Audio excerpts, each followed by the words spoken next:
Shalom, and welcome to this home edition of the Middle East Report. In this program today, we have a very special interview with the foreign policy advisor to the Likud party, that is the party of Benjamin Netanyahu.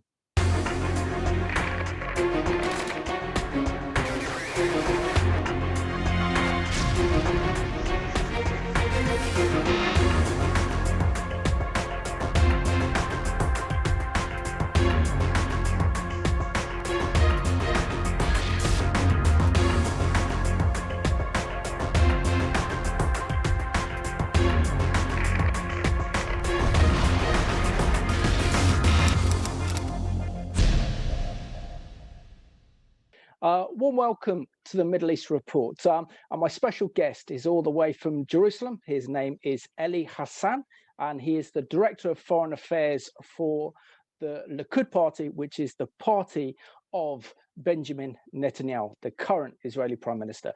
Eli, such a pleasure and honor to have you on the Middle East Report today. Thank you for having me, and hello from Jerusalem. I'd love to say that. It's been over a year because of COVID-19 since I've been to Jerusalem, but it's a fabulous city, and I'm sure all of our viewers who love Israel so much are so keen to go back. But Eli, can you share with us something about your background, your life growing up? What was your childhood like living in Israel, and can you share something about your family background? Yeah, two of my uncles used to be fighters for the Irgun in the past, and therefore I was born into a Likudnik family, as we call it in Israel, political oriented, well aware of the situation, of the reality, a lot of influence, a lot of politics at home, a lot of care about the state. I mean, I used to serve in Givati Brigade. This is as a fighter, and there is no coincidence about it because I was educated to do it. I grew up in Jerusalem of the 1990s, and those years were very significant when you are speaking about the shape of my reality. I remember in September 1993, when Yitzhak Rabin signed the Oslo Agreement.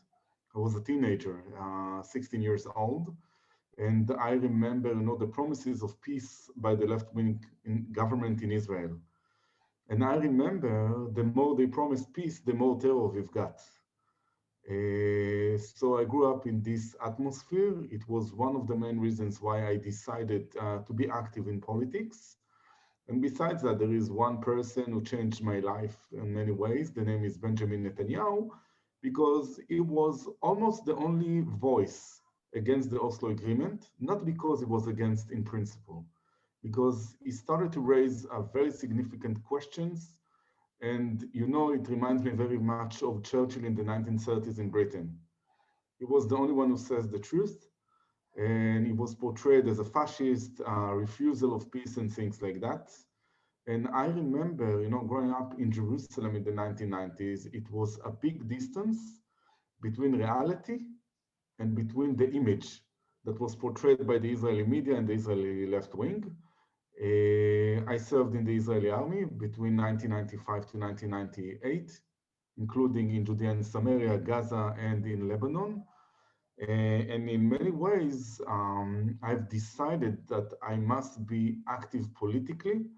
And that's how I saw my life. More than that, the more you grow up, the more you understand things. And I get into economy. By the way, thanks to Margaret Thatcher, I was able to understand economy much better than it used to be.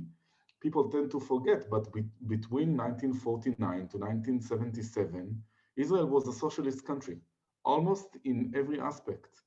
And Netanyahu was the one, he was not the only one. He was one of those who changed the state dramatically. And I started to study in the Hebrew University exactly when the Second Intifada arose in 2000. And of course, it contributed to my personality. Now, the more times go by, I was involved more and more in the international politics. And of course, there is a connection between my childhood, being a teenager in Jerusalem, to my personality right now. And I tell you how I see it. That is the challenge of the Western world right now, to get over the socialist forces in the world. Of course, they are legit. I'm not saying they are illegit. But in this democratic battle, we must win because we cannot afford ourselves to lose. In Israel, you can see it, many people from abroad ask me, how come the Israelis used to vote for Rabin, for Labor in 1992, and how come the Labour Party right now has only 5, 6 seats out of 120 in the Israeli Knesset? And I say, we became rightists because reality caused us to do it. And of course, it has, and another thing which is very important, Israel of 2021 is completely different than than Israel of the 1990s. I Absolutely. mean, we've learned a lot of lessons, especially when you speak about policy, especially when you speak about economy, and you can take all those things, and this is how I relate to my, youth in Jerusalem in the 1990s. And Eli, can you share with our viewers something about Jabotinsky and the influence that Jabotinsky has had really on shaping the political right, as it were, the center right in Israel, particularly with his concept of the iron fist, that he felt that certainly after the Holocaust, there was no one that was able to protect the Jewish people, and they had to take the state by force, and that was effectively to take the fight to the British, who controlled the British mandate because they kept neglecting on their promises that they made during the mandate years, but also then having a iron fist against the Arabs in order to secure the state of Israel, and security was his number one emphasis. Can you share with us how important his thinking is on the Likud party today and how it's shaped your political opinions?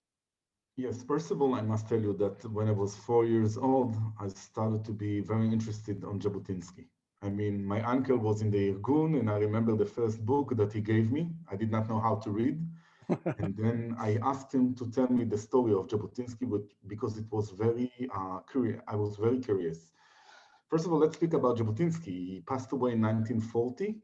He never saw the establishment of the State of Israel, although he foresaw it in the 1930s. He said it is inevitable. I must say one more thing. You know, a lot of people, mainly in Britain, think that Jabotinsky was against the British. And it's completely untrue. I mean, if you look back in his legacy, he saw Britain as a model, the British democracy as a model. But because he wanted independence for the state of Israel, he started to be very active. It started in 1937, in fact, against the British mandate. He became the commander of the Etzel, of the Irgun. Jabotinsky plays a significant role in the Israeli political system in many ways. First of all, I must say that his big rival, David Ben-Gurion, Jabotinsky used to lose a lot to Ben-Gurion. We lost the election in 1933 in the Zionist organization, and Jabotinsky was a minority inside the Zionist movement. But Menachem Begin succeeded Jabotinsky. Again, Herut Party, later Likud, the successors of Jabotinsky. We were a minority for so many years. We were in the opposition for 29 years. And then Menachem Begin rose to power. We won the election in 1977. And then you could see the influence of Jabotinsky on the policy. What does it mean? First of all, Menachem Begin, he created a peace with Egypt, you know, from power and not from giving up. This is one thing. And it becomes more actual when you look at Netanyahu. Now, I want to emphasize one thing. We see Netanyahu as the successor of Jabotinsky in many ways. Let me explain how. First of all, not a lot of people know, but the father of Benjamin Netanyahu, Ben-Zion Netanyahu, was the secretary of Jabotinsky. It changed the attitude of Jabotinsky from 1938 to 1940 about things that are happening in the world. This is one thing. Second, Jabotinsky, you spoke about the iron fist. And in fact, Netanyahu adopted this policy that we are welcoming peace treaties, but not from, giving up, but from power. from Israel as a strong state, and you can see it right now according to the Abraham Accords, according to the peace with Morocco, and some other states in the world. More than that, I'm not speaking about Jabotinsky only when you speak about military affairs. It's more than that. Jabotinsky was one of those who renewed the Hebrew language. He has a very important influence on the language. He used to translate, stories and poems from Russian, from Yiddish to Hebrew, and vice versa. In that case, he was very important. He was, as we call it, Da Vinci of our time, by, dealing with many issues, and he was like a prophet. Let me give you another example that it is astonishing people. Today, women's rights, women's equality, this is something, elementary. But Jabotinsky was the one to do it in the 1930s, to promote women's rights, to speak about the minority rights, to combine on one hand, our wish for a state, but on the other hand, to say that every individual is a king. And in that case, it was very versatile, and he has influence even right now. Now, you spoke about the British mandate, but we don't see Jabotinsky as one who is opposing to the British, because you have to go back to 1917. Jabotinsky with Trumpeldor was the one to create the Jewish Brigade in the British Army against the Turks. Not a lot of people know that the formal Zionist movement was against it. And Jabotinsky and Trumpeldor said, no, we are going with the British because Britain is the moral force. Why mentioning that? Because the Jewish battalions, or the Jewish forces inside the British Army, was the foundation for the Haganah, who was founded in 1920. And later, this is the foundation for the IDF. So the influence of Jabotinsky, you can see it almost in any aspect in the Israeli world or the Israeli society. Not to mention, when you speak about economy, he created a combination, a very creative combination, that on one hand, this is a welfare state, but on the other hand, this is a free market economy. And after COVID, everyone speak about the new way, about how, dealing with COVID, dealing with pandemic, the role of the state, the role of the free market. And we don't need to invent something. We don't need to invent anything, in fact. We have Jabotinsky. We just need to take the ideas from the past because they're relevant for today. Absolutely. Eli, you got a very distinguished political career. According to my notes here, you served under MK, that's member of Knesset, Gideon Sachar, of Likud, who also went on to become Minister of Education. And having filmed in the Knesset, it's a very dynamic parliament, crazy as well. But the great thing is that you can meet someone in the corridor and say, Simon, do you fancy giving me an interview, and interview him in his office? So I did that with one particular MK when I was last there. So what is it like to work in the heart of Israel's democracy, the Knesset, and Israel's very chaotic but very passionate parliament? First of all, we live in a very cynical world, the political system. But for me, and I'm a lecturer by profession of the political system in Israel, I felt privileged and blessed. Why? Because of many reasons. First of all, you are able to legislate. The legislation system in Israel is so different from Britain. I mean, the Israeli legislators legislate a lot. And of course, every legislation has an impact on the population. More than that, we were able to help to so many people.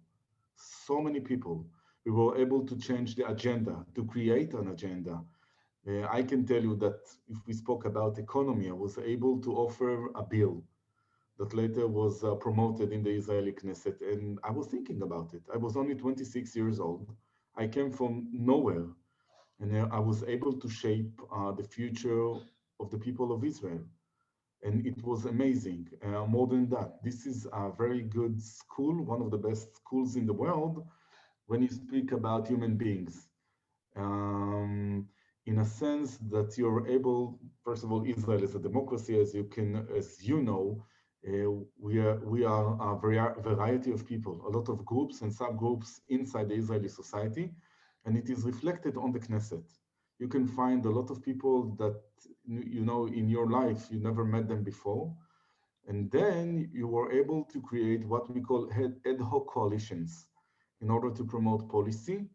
It is fascinating, and more than that, I could see it from, you know, from my eyes.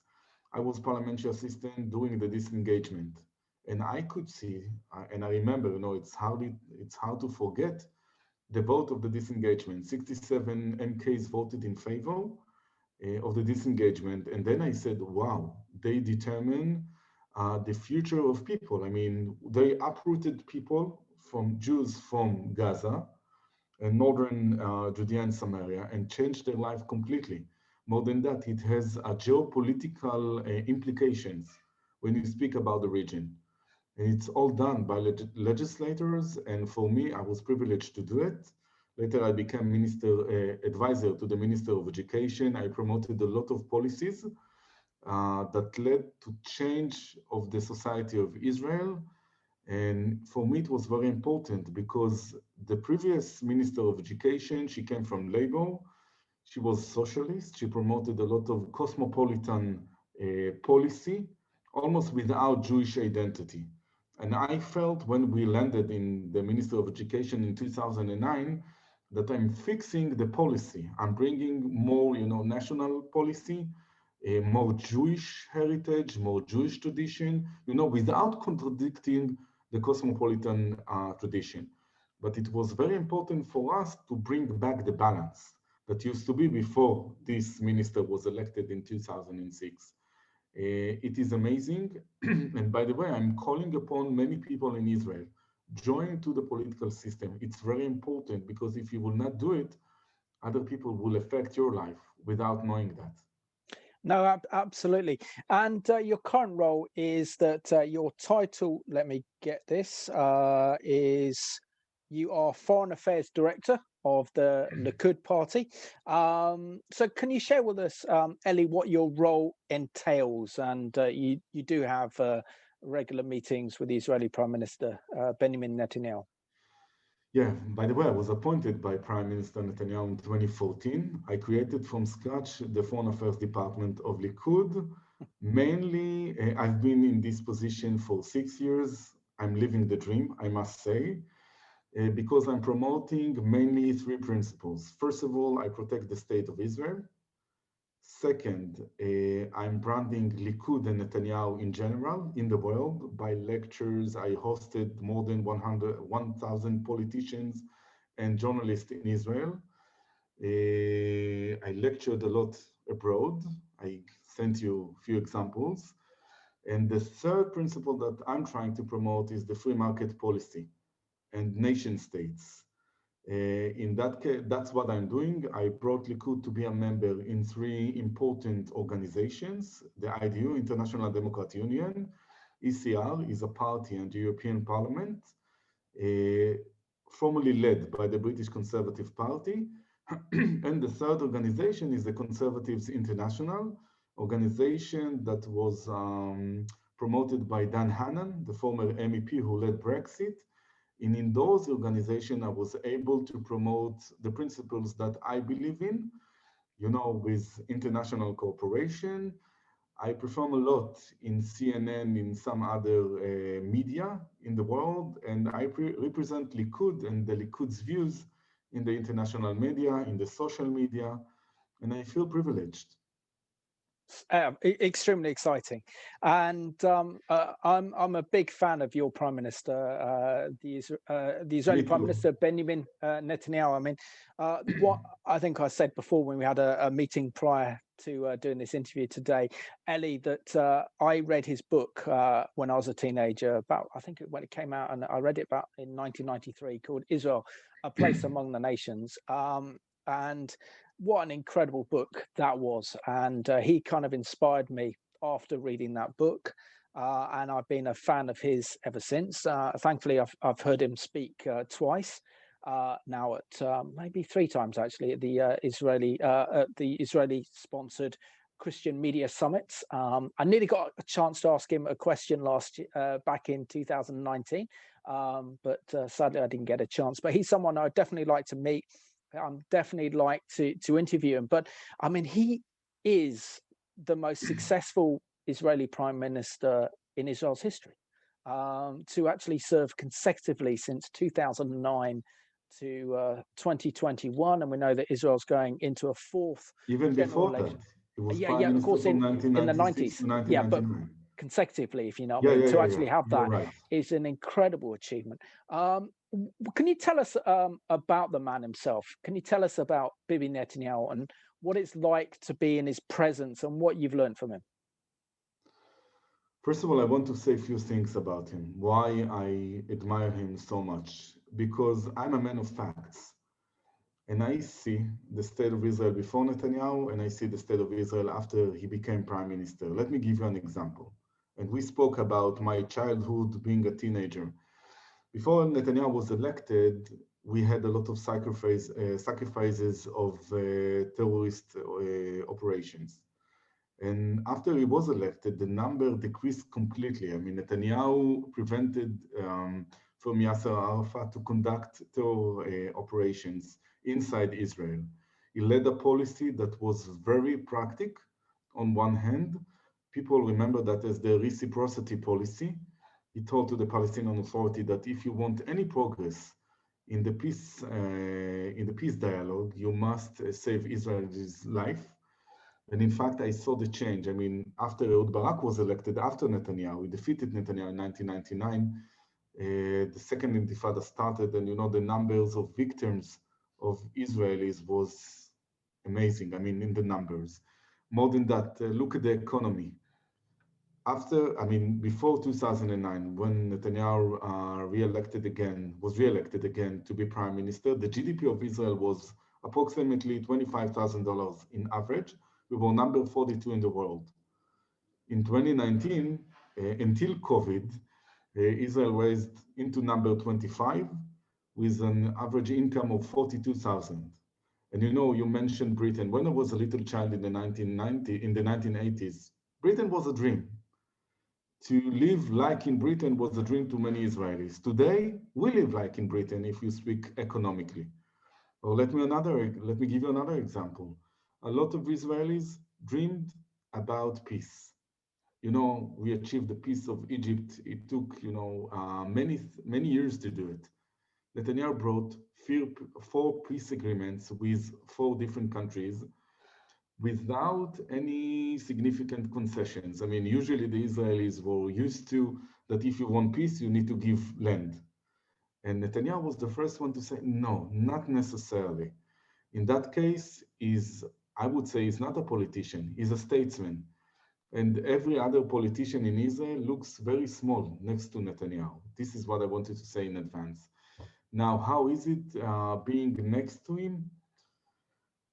I cannot even describe it because he thinks 12 steps ahead. I mean, you think about something, about political move, about international move, is not there. Is 12 steps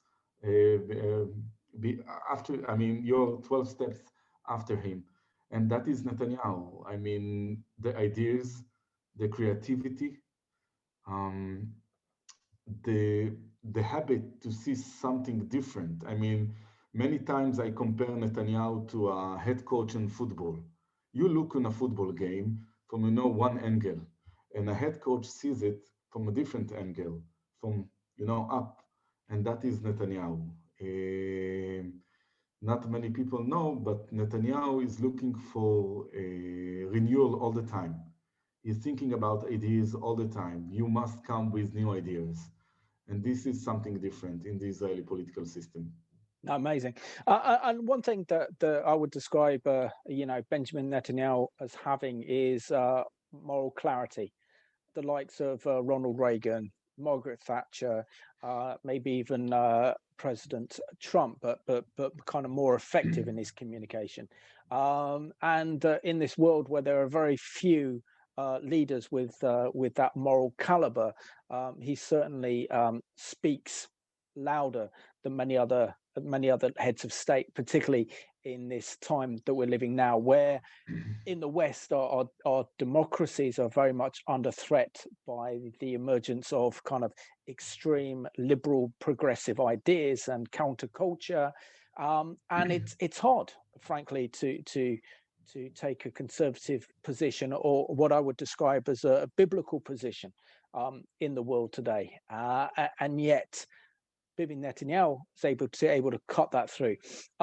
And it's his ability to communicate, isn't it? I mean, he first came on the scene during the Gulf War, I think, when in an interview with CNN, and he wanted to communicate how Israelis are feeling with having Saddam Scud missiles hitting Jerusalem and Tel Aviv, and he put on a gas mask so that the whole world could then identify what Israel's doing in a TV interview. And it's that ability to think outside the box. It's that ability to really see things in a different light. And you talked about him, tremendous job that he did with the economy. We know that because of Israel's security situation in the Middle East, your defense budget is huge. And yet what he's done with the economy by building up the Israeli economy, then there's less reliance of draining the state's finances through funding the IDF. And that's an incredible achievement. It's not only that, he knows how to foresee the future. Let me give you another very interesting anecdote. Ronnie Bar-On used to be the Minister of Finance of Israel before Netanyahu was elected in 2009 to be Prime Minister. And Netanyahu decided to invest a lot of state's money on research of development of cybersecurity. And I remember, I was at the Knesset at that time, advisor to the Minister of Education. And I remember Ronnie Bar-On, how he laughs at Netanyahu. Oh, you're going to invest in those computers in 2000, it was 2009. Times go by and then you understand, wow, how genius is he? More than that, let me give you a more actual example. The vaccines. The vaccines is a reflection of Netanyahu being a genius, in a sense that when no one thought that we were going to have a vaccines immediately, Netanyahu spoke about it, Netanyahu saw it, and Netanyahu invested a lot of money in order to get it. Now you have to understand the leftists in Israel. They used to laugh at Netanyahu. No, he's inventing, there is no vaccines. He may bring, 5 vaccines on a pocket or something like that. And as you can see, right now, Israel is the most vaccinated state in the world. We are about to go out of Corona. It's not going to be easy because there is a sentiment in the Israeli society of many groups against the vaccines. But nevertheless, many foreign leaders take Netanyahu as an example. And that is the best proof for him to be, a great leader. No, absolutely. Now, sadly, Israel is going into its 4th election in 2 years. I think it's March the 21st is your actual poll date. Can you just give us a heads up for this election? Can Bibi Netanyahu win another election? And why have we seen the collapse, essentially, of the centre-left party, the Blue and White Party, led by Benny Gantz? The answer for the first question is yes. But before, I expand, the answer, I must say one thing. Ever since I remember myself in the Israeli political system, I remember Israeli leftist commentators who used to say many times, again and again and again, Bibi is finished.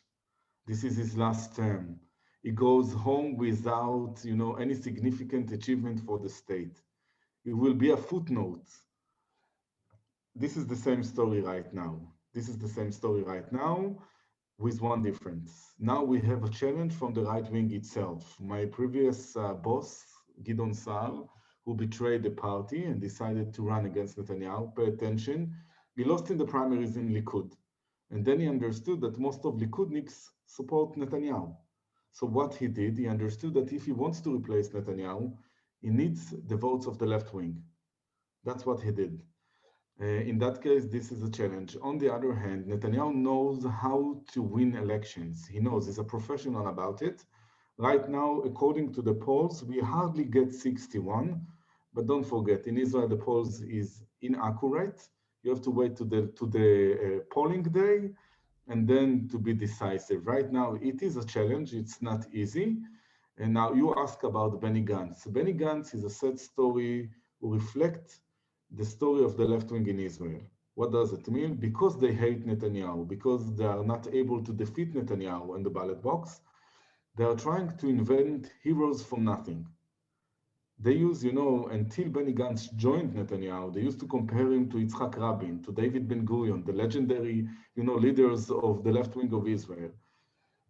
After he joined Netanyahu, they despised him, sometimes more than they despise Netanyahu. So that's what happened. Because the sentiment is anti-Bibi, this is why Blue and White collapsed from 33 seats into only 5 right now, according to the polls. Incredible. And we also see that Benjamin Netanyahu also has a challenge from Naftali Bennett. How well do you think he will do in this year's election? No one knows. I tell you what's the trouble with Naftali Bennett. Usually, and I can give you many examples. I mean, it started in 2013 when he was the first-time leader of the Jewish Home. He had approximately, let's say, 18 seats on the poll, 16 seats on the poll. He ended up with only 12. It was significant for that party at this time. And then in the election of 2015, he had 20 seats in the polls, something like that. He ended up with 8. And then in the election of 2019, the first election in April 2019, he had 8 seats, 7 seats. He ended up with nothing.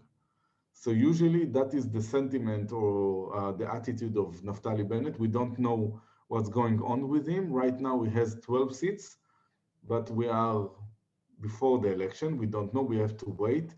There is no doubt that he is a challenge for Netanyahu as well, because he said that he's not going to recommend to the president about Netanyahu. Right now he has 12 seats. If he will get 12 seats, it means that we are lack of 12 seats when we need it in order to fight against the left wing in Israel.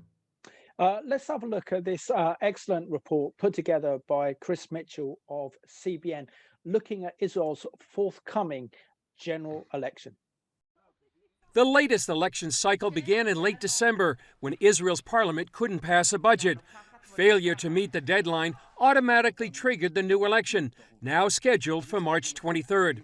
It also ends the 7-month-long contentious coalition led by Prime Minister Benjamin Netanyahu and retired Chief of Staff Benny Gantz. The way it looks like the national camp, the right-wing party will get more support. Parties like the Labour Party, Blue and White, I'm not sure we will see them in a few months. But within the right-wing parties, you have a split between those who support the Prime Minister and those who are not willing to cooperate with Prime Minister Netanyahu. Middle East analyst Joel Rosenberg says the new election landscape poses a major challenge to Netanyahu and the Likud party because of challenges from the right. Here's the key. More and more leaders of the smaller parties are saying they will never serve in a Netanyahu government. That is getting close to a critical mass. But if they can't build a coalition, because the leaders of almost every other party says they won't serve with Netanyahu, and he's got a huge problem on his hands. Gideon Sa'ar is now Netanyahu's main challenger. Once a Likud party leader and the Prime Minister's cabinet secretary, he's moved to form his own party called New Hope. So now there is a real full right Likud-type alternative. And that's a chink in the armor of Netanyahu, both because he left the party and because he's a legitimate leader, and because he said, and people believe him, he will not sit with Netanyahu. Netanyahu is putting his campaign's hope on successfully leading Israel out of the COVID pandemic. Israel currently leads the world in vaccinations per capita, and Netanyahu seeks to reopen Israel in time for the March election and Passover. The coronavirus has hit Israel hard. This is a very big issue, and Israel has never dealt with an economic crisis of this magnitude. So Israelis are very concerned. It affects everything, but they also feel that their leadership, their elected leadership, kind of abandoned them for personal reasons. Other factors Israeli voters will likely consider include the Iranian threat, Netanyahu's upcoming corruption trial, and the potential impact of a Biden administration on issues like the Abraham Accords. Despite Netanyahu's challenges, Likud remains Israel's strongest political party.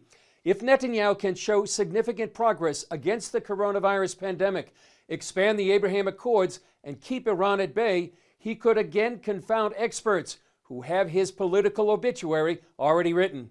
The fractured political landscape, however, makes predicting this election's outcome extremely difficult.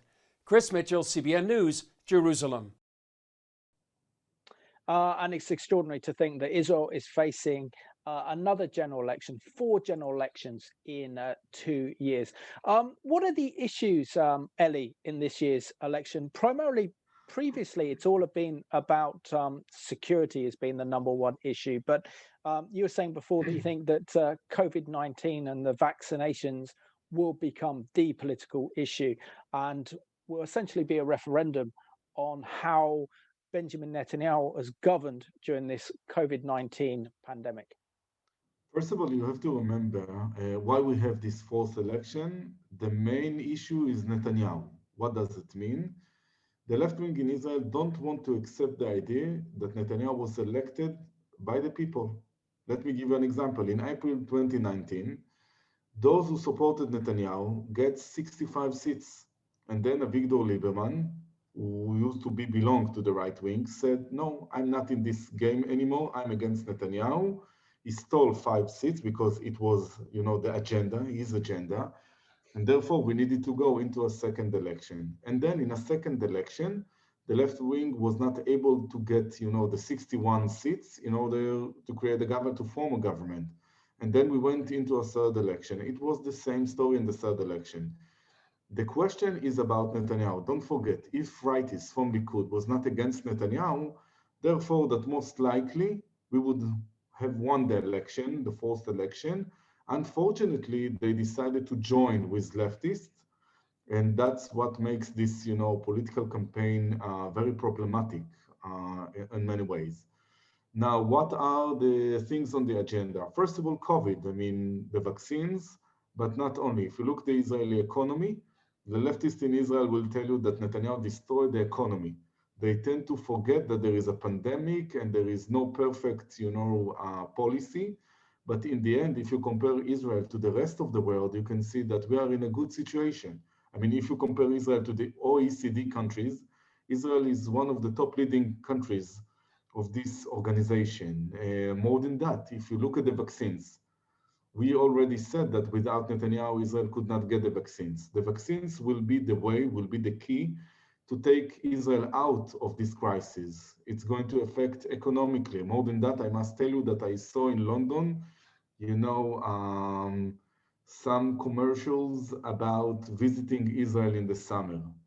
We are the only state in the world who are welcoming people from all around the world to visit us. So it means a lot, and we are going to focus on that, on this election. Excellent. So, I really appreciate the time you're able to give us with this interview, Ellie, knowing that you are so busy with this election campaign. But what impact do you think, will there be a Biden impact on the Israeli election? And what I mean by that is that Israel had 4 great years under President Trump, probably the greatest friend to Israel that's ever resided in the White House. Did so much for Israel's security, moved the US embassy from Tel Aviv to Jerusalem, recognized Israel's sovereignty over your eternal city, Jerusalem, as well as recognizing Israeli sovereignty over the Golan Heights, said that the Jewish settlers in Judea and Samaria were not in breach of international law, and really challenged the Palestinian Authority, cut their funding because of their failure to enter into peace negotiations with Israel, and of course also pulled the US out of the treacherous Iran deal. But we see that Biden's already reversing those Middle East policies put in place by Trump. We know that it's taken him over a month to call Benjamin Netanyahu from the White House. So we know that we're in for a rocky ride. So how is this having an impact on the Israeli electorate? I don't see any impact when you're speaking about the agenda. I mean, the people of Israel know that if someone can deal with Biden, it's only Netanyahu. There is no other one that can deal with him. we have to remember that Netanyahu has been a friend of Joe Biden for so many years, 44 years, ever since Netanyahu was a diplomat in the United States and Biden was, a young senator. We don't speak about it, in fact. I mean, we know that he's the only one who can deal with him. And we do remember that Netanyahu was the one who was able to deal with the false policy of Obama. And we are not forgetting that in many ways. So yes, and let me tell you something. I'm not sure that Biden is going to be very hostile towards Israel. What do I mean? The Americans have a lot of troubles in their internal policy. Israel of 2021 is not Israel of 2016 or 2015. We have allies in the region. We are not alone anymore. The logical policy of Netanyahu was adopted by those, Sunni states. And more than that, look what's happened in Europe. Europe, who used to be in the past, if you speak about, the EU, in the past it was one bloc against Israel. Today, it's not like that. We have Hungary next to us. We have the Czech Republic. Austria is alongside Israel. So the policy is not homogeneous as people tend to think. And besides that, we know that the Iranians, in the end, they are going to disappoint the Americans very much because we could see it. If you remember the press conference of Netanyahu when Mossad brought a lot of evidence about the policy of Iran, even if Biden will go back to the agreement, it's going to be his, maybe the major mistake retrospectively. And I truly believe that Netanyahu will find ways to deal with it. And is that also why Israelis trust Benjamin Netanyahu? Because many Israelis, including some of my Israeli friends, have sadly what I would describe as Benjamin Netanyahu fatigue. They think he's been in office too long. They want a change. They want a different leader.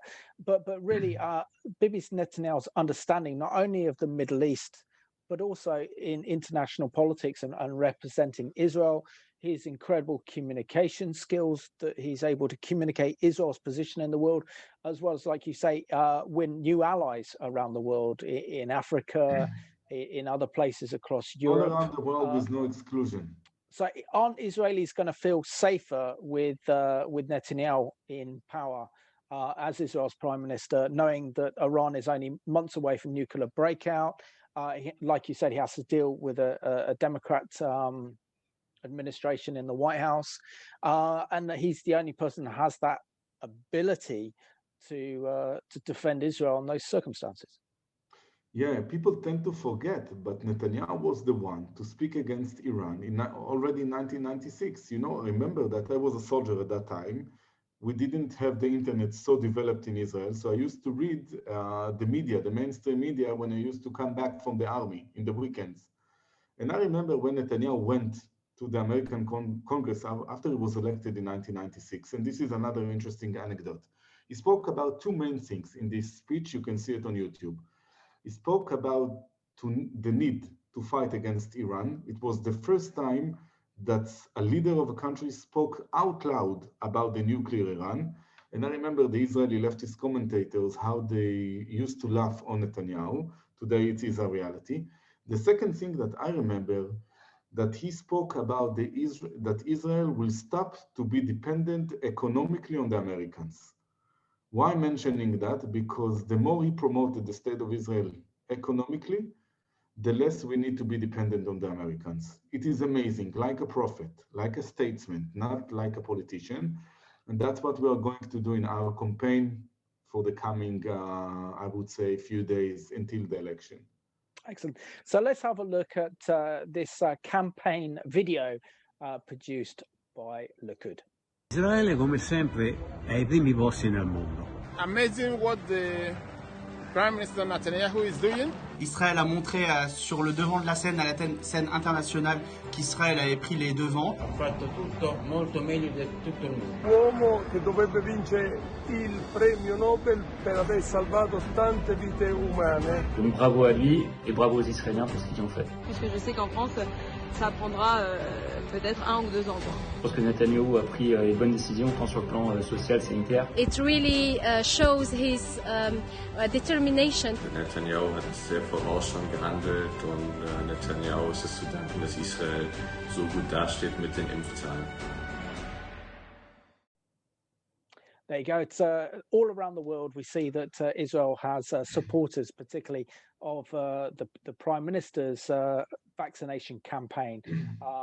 That means that Israel could be virtually free of COVID within months. What are the other big foreign policy challenges, would you say, facing the nation of Israel? I mean, sadly, the problem is, particularly in Britain and in Europe as well, is that politicians and our Foreign Office view Israel through the prism of the Palestinian conflict, and knowing that the Palestinians have rejected peace after peace after peace, and yet there's a push for the establishment of an independent Palestinian state.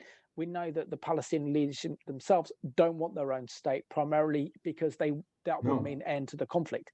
So they want to continue and escalate the conflict. How does Israel deal with this problematic issue, as well as protecting those brave and courageous Jewish settlers living in the biblical heartland of Israel, that is Judea and Samaria?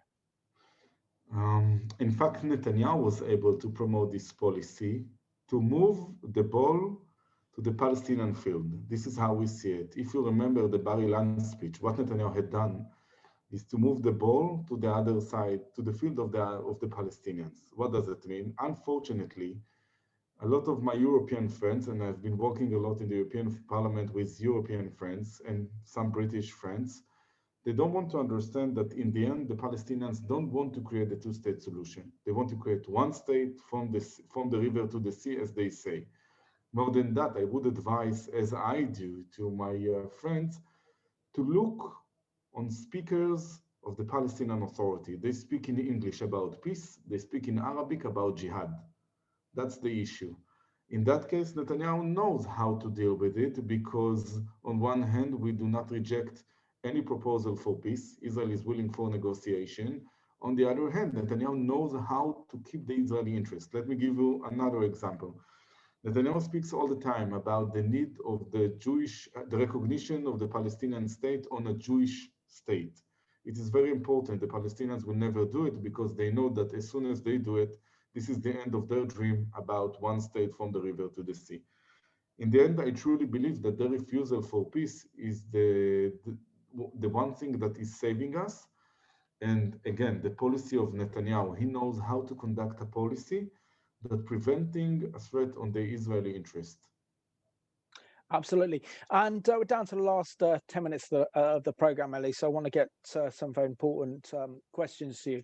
My first one is that about the Abraham Accords, the fact that Israel now has normalized relations with the United Arab Emirates, with Bahrain, and also now with Morocco as well, is absolutely incredible. But also the fact that this wouldn't happen without the Saudis. Okay? Can you share with us what's happening in the Middle East in terms of this new alliance in which it's Israel and the moderate Sunni states against the Islamic Republic of Iran? Let's start with the economy, first of all, because the relationship, when you speak about economy issues or economy affairs, it is amazing. There is a lot of cooperation, more than $1 billion, and we only started about it.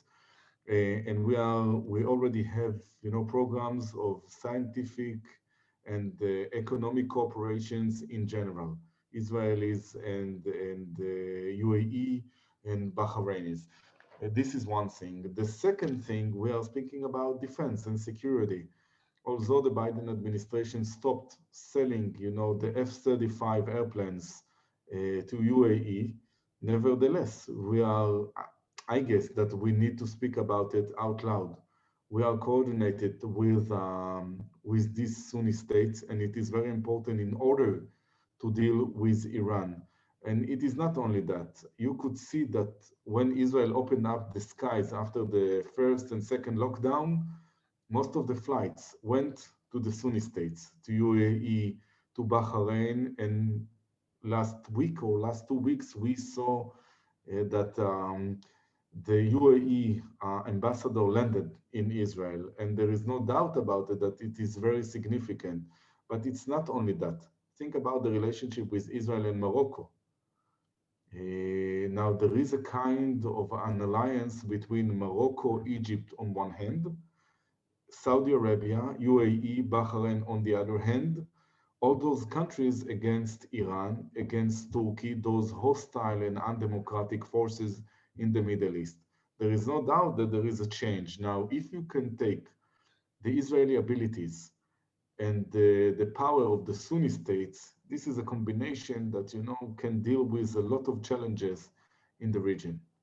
Absolutely. And Eli, you're an extremely bright guy. You are currently the director of foreign affairs for the Likud party. What political ambitions have you have? Because it'd be great to see you in the Knesset. I may even be an Israeli cabinet minister in the near future. I cannot, in the contrary to Netanyahu, I cannot foresee the future in that case. But I know one thing. I truly believe in destiny.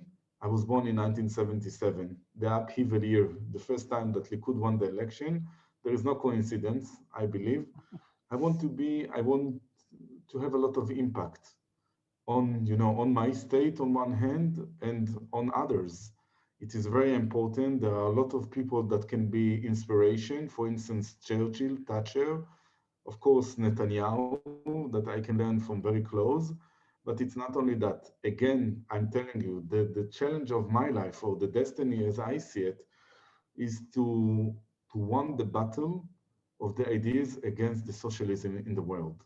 This is how I see it. People tend to forget that socialism was one of the forces who almost destroyed the world. And I'm speaking, you know, the spectrum from communism to social democrats. I can speak, if you want, a lot about the state of Israel, how, yes, Labour Party was very democrat.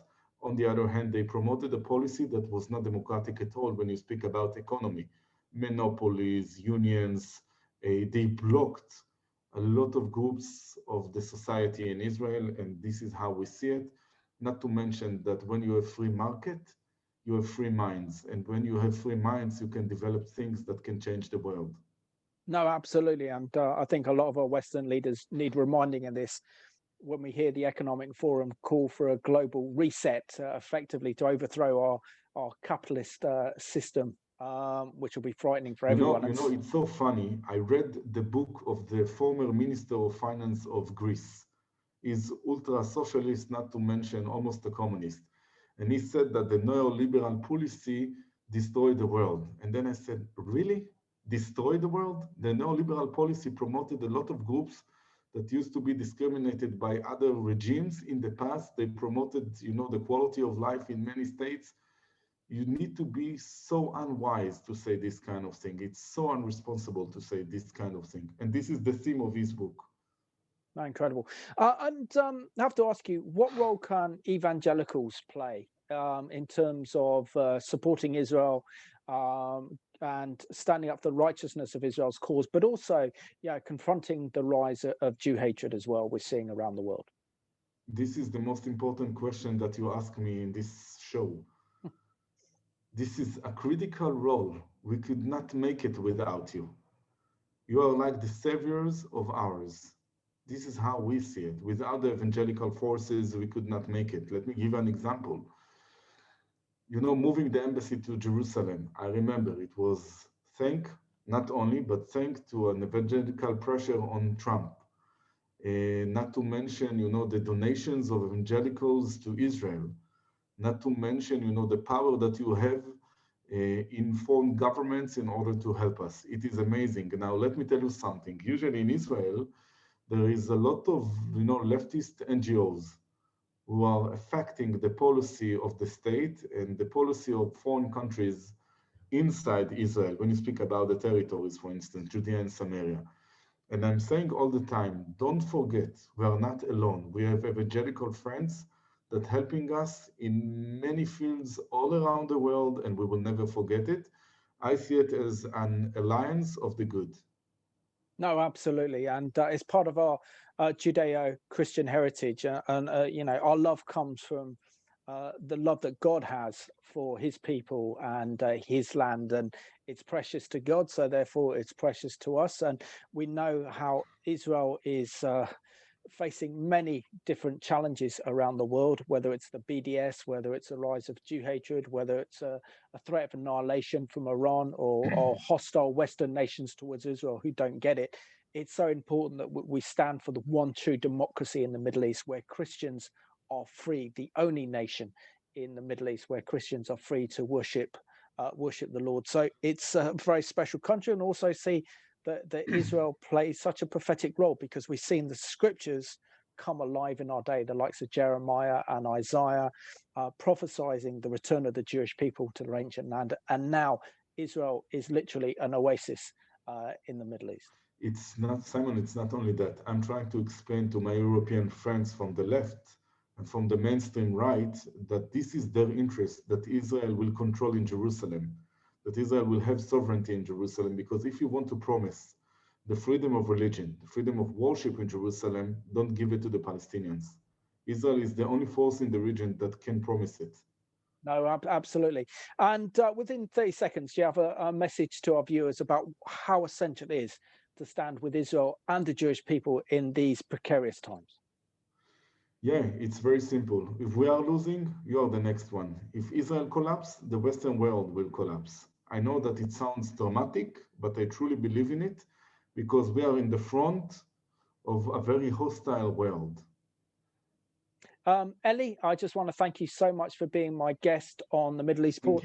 I've really enjoyed interviewing you today, and I'm sure our viewers would have also loved it and got so much out of it. For someone who is close to the Israeli Prime Minister Benjamin Netanyahu, we wish you every success with this election, and pray that Bibi wins another term in office. So I want to thank you for watching today's program.